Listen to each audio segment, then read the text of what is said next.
కలిగిన చరిత్రగా రాయబడుతుంది అని తెలియజేస్తూ ముగిస్తున్నాను. ధన్యవాదాలు. థ్యాంక్ యూ సో మచ్ అన్న. కొంతమంది చిన్న ఒక 15 సంవత్సరాల పిల్లగాడి నుంచి వెళ్ళి ముసలి వరకు కూడా 4 గంటలు కళ్ళు కూడా కూర్చున్నారు. 12 గంటలకు స్టార్ట్ అయితే 3 గంటల 3:30కు మీటింగ్ క్లోజ్ అయింది. అంటే నా విషయం ఎందుకు చెప్తా ఉన్నానంటే ఒక తండంలో జరిగిందా మీటింగ్.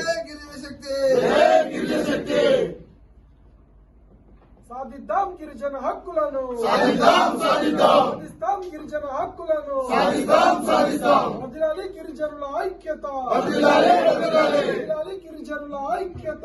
జై బోలా శివలాల్ మహారాజ్ కి జై, బోలా శివలాల్ మహారాజ్ కి జై. మానసిక స్థిరత్వం లేని వాళ్ళు, ఏదో సమస్యలు బాధపడే వాళ్ళు కొంచెం ఇట్లా మాట్లాడుతా ఉంటే వాళ్ళకు స్ఫూర్తి కలుగుతుంది, చైతన్యం వస్తుంది. అందుకే తండ అవగాహన సంతోషం చాలా మంచిగా అనిపించింది. అట్లా అందరూ కూడా వీలైతే మేము తండాల్లో పెట్టుకోవడం చాలా ఉత్తమం. సమావేశానికి అన్ని జిల్లాల అధ్యక్షులు, రాష్ట్ర కార్యవర్గం, జిల్లాల కార్యవర్గం, మండల స్థాయి యూనివర్సిటీల అధ్యక్షులు, వాళ్ళ యొక్క కమిటీలో అందరూ కూడా పాల్గొనడం జరిగింది.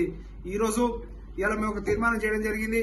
ఏదైతే చాలా సంవత్సరాలుగా పెండింగ్ లో ఉన్నటువంటి సమస్యలు ఇప్పటికీ కేంద్ర రాష్ట్ర ప్రభుత్వాలు గిరిజనులు పట్టించుకోవడంలో భాగంగా మేము ఇంతకాలంగా ఎట్లయితే పోరాటం చేసినామో రాబోయే రోజుల్లో రాజ్యాంగబద్దంగా మాకు రావాల్సినటువంటి హక్కుల కోసం పోరాటాన్ని గిరిజన శక్తి కొనసాగిస్తుంది.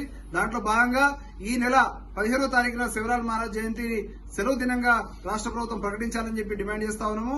అదేవిధంగా ఎస్సీ ఎస్టీ కమిషన్ వేరు చేసి ఇలా వాటికి సంబంధించినటువంటి కమిషన్లు ఏర్పాటు చేయాలి. అదేవిధంగా గిరిజన గురుకులాలకు ఇప్పటికి కూడా సొంత భవనాలు లేకుండా చాలా గురుకులాలు ఇలా రెంటెడ్ బిల్డింగ్ లో నడుస్తా ఉన్నాయి, మౌలిక సదుపాయాలు లేక ఉన్నాయి. వాటికి సంబంధించింది కూడా సొంత భవనాలు ఇలా ఏర్పాటు చేయాలని, అదేవిధంగా పోడు భూములకు సంబంధించింది గత కొంతకాలంగా రాష్ట్ర ప్రభుత్వము మా గిరిజన శాఖ మంత్రి ఇయాలిస్తాం రేపిస్తామని చెప్పి ఓన్లీ కాయిదాలతోనే మీటింగ్లతోనే సరిపెడుతున్నారు తప్ప ఇంతవరకు కూడా ఏ ఒక్క గిరిజనకి పోడు భూములకు సంబంధించిన పట్టాలు ఇవ్వకపోవడాన్ని మేము తీవ్రంగా ఖండిస్తా ఉన్నాం. వెంటనే పోడు భూములకు సంబంధించినటువంటి పట్టాలు ఇవ్వాలని చెప్పి డిమాండ్ చేస్తా ఉన్నాం. అదేవిధంగా ఏదో ఎస్సీ ఎస్టీ బ్యాక్లాగ్ పోస్టులు ఇలా వందలాది వేలాది పోస్టులు ఉన్నా కానీ ఇంతవరకు కూడా ఎస్సీ ఎస్టీ బ్యాక్లాగ్ సంబంధించినటువంటి పోస్టులని నింపకపోవడాన్ని కూడా మేము తీవ్రంగా ఖండిస్తా ఉన్నాము, వ్యతిరేకిస్తా ఉన్నాము. వెంటనే దానికి సంబంధించిన జియో ఇలా పంపి అన్ని జిల్లాల్లో రాష్ట్ర స్థాయి ఉద్యోగాల్లో కూడా బ్యాక్లాగ్ పోస్టులు నింపాలని చెప్పి కూడా కోరుతా ఉన్నాము.